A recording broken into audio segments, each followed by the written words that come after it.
Europe Soir. 18h30, 20h.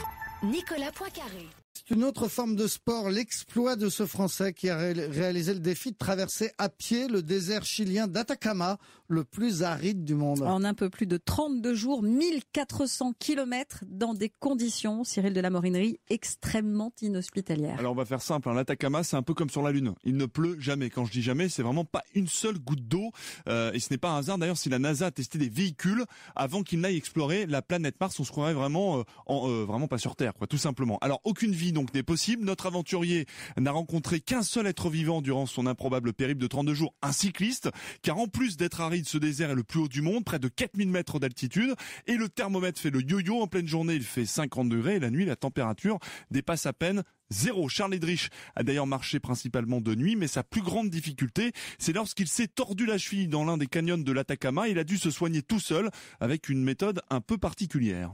Ça a été, je vais dire, l'horreur absolue. J'ai choisi de continuer à avancer en réduisant l'allure, donc j'ai stabilisé l'entorse.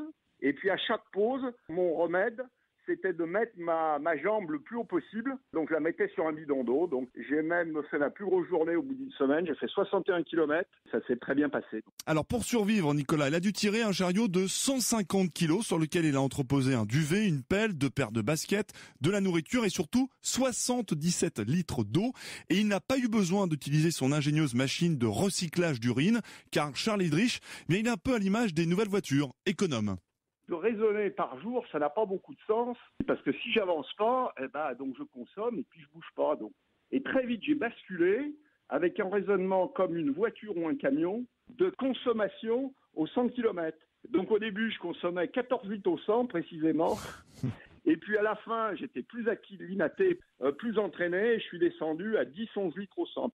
10-11 litres au 100, c'est plutôt pas mal pour Charles Eddrich. Eh bien, il m'a quand même avoué qu'il avait perdu 10 kilos dans cette aventure, mais qu'il était heureux et prêt à d'autres défis comme la traversée du désert australien ou encore la liaison à la rame en solitaire entre le Pacifique et l'Atlantique. Extraordinaire. Merci Cyril. Beaucoup Cyril de la Morinerie dans le journal d'Isabelle Millet.